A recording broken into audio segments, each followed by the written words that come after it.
ये है नॉर्वे उत्तरी सागर के बिल्कुल ऊपर, स्वीडन, फिनलैंड और रशिया के साथ बॉर्डर शेयर करने वाला दुनिया का 5वां सबसे अमीर कंट्री। इतना अमीर कि इसकी 25% आबादी करोड़पति है, वर्ल्ड की 7 हेल्थीएस्ट कंट्री और दुनिया का सबसे ज्यादा डेमोक्रेटिक देश। किसी भी देश की खुशहाली नापने के लिए जो भी इंडिकेटर होते हैं, नॉर्वे उन सब में टॉप पे है। लेकिन नॉर्वे हमेशा से ऐसा नहीं था। 18वीं सदी में नॉर्वे बर्फ से ढका हुआ था और वहां के लोग थोड़ी बहुत खेतीबाड़ी करके अपना पेट पालते थे। एक ऐसा पहाड़ी विस्तार जिसमें सफर तकरीबन नामुमकिन था। कस्बे दूर दराज और अलग थलग थे और इनके शहरी लोग बहुत ही कम शिक्षित थे।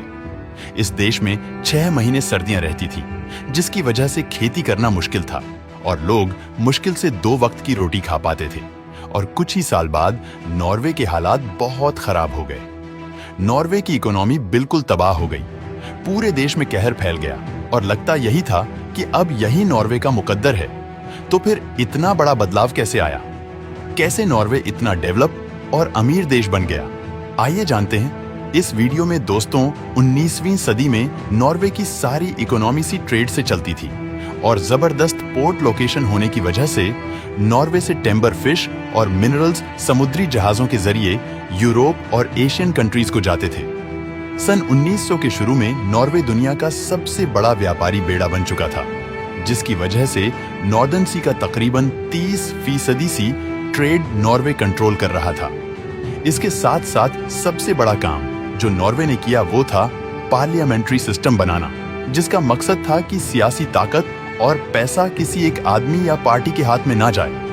नॉर्वे को कुदरत की तरफ से एक और फेवर भी मिला हुआ था और वो था सस्ती हाइड्रो इलेक्ट्रिसिटी जनरेशन का पोटेंशियल।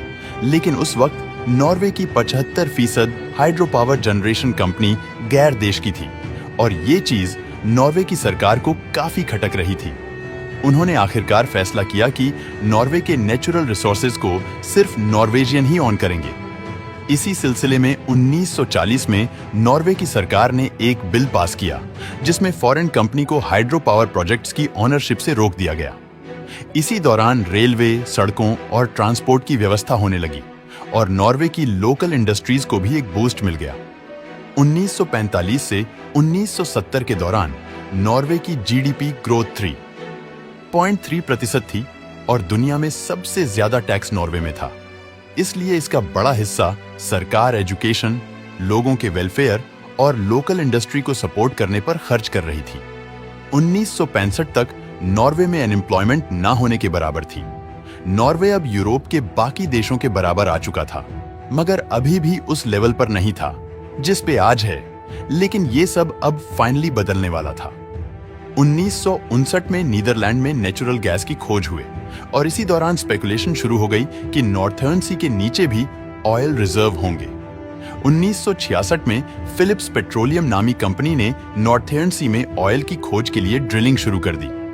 तकरीबन 2 साल तक ड्रिलिंग के बावजूद कोई ऑयल रिजर्व नहीं मिला। सब लोग मायूस हो गए, लेकिन फिलिप्स पेट्रोलियम ने एक आखिरी ट्राई करने की ठानी और इस दफा फुल डीप ड्रिलिंग शुरू कर दी और आखिरकार 1969 में नॉर्थ सी के नीचे बहुत बड़ा ऑयल रिजर्व मिल गया और अगले 10 साल से भी कम अरसे में नॉर्वे की ऑयल प्रोडक्शन दुनिया में किसी भी देश से ज्यादा हो गई और ऑयल सेक्टर ने हजारों जॉब्स क्रिएट करना शुरू कर दी। अब मछली पकड़ने वाले शहर अब पेट्रोलियम पावर हाउसेस बन चुके थे। अब बिलियंस ऑफ डॉलर्स आना शुरू हो गए और नॉर्वे की तकदीर बदल गई। लेकिन ये तो मिडिल ईस्टर्न कंट्रीज के साथ भी हुआ था। तो फिर नॉर्वे ने ऐसा क्या डिफरेंट किया? नॉर्वे की गवर्नमेंट ऑलरेडी ये बिल पास कर चुकी थी कि नेशनल रिसोर्सेज पे किसी एक पार्टी या आदमी का कंट्रोल नहीं होगा और उससे होने वाली तमाम इनकम सिर्फ लोगों के वेलफेयर पे खर्च होगी। ऑयल से आने वाले तमाम प्रॉफिट्स इंफ्रास्ट्रक्चर और एजुकेशन पर खर्च होने लगे। नॉर्वे यूएई और सऊदी अरब की तरह टैक्सेस कम कर सकता था, मगर उसने ऐसा नहीं किया, बल्कि टैक्सेस इकट्ठा करके वो वापस लोगों पे ही लगाता रहा था। और बाकी सेक्टर्स को प्रमोट करने के लिए नॉर्वेजियन सरकार ने 1990 में एक पेंशन फंड बनाया, जिसका मकसद सिर्फ ये था कि नॉर्वे में ऑयल के अलावा बाकी सेक्टर की कंपनी में इन्वेस्ट किया जाए। इसका सबसे बड़ा फायदा ये हुआ कि नॉर्वे की बाकी लोकल इंडस्ट्रीज भी ग्रो करने लगी। इसकी वजह से अनएम्प्लॉयमेंट नीचे आने लगी और ऑयल सेक्टर पर से नॉर्वे की डिपेंडेंस खत्म हो गई। टिम्बर, पेपर मेटल्स और दूसरे मिनरल्स की एक्सपोर्ट में भी नॉर्वे दुनिया में लीडिंग पोजीशन पर आ गया और फिर दुनिया के विकसित देश की लिस्ट में टॉप पर आ गया। दोस्तों, वीडियो पसंद आया हो तो लाइक और शेयर करें।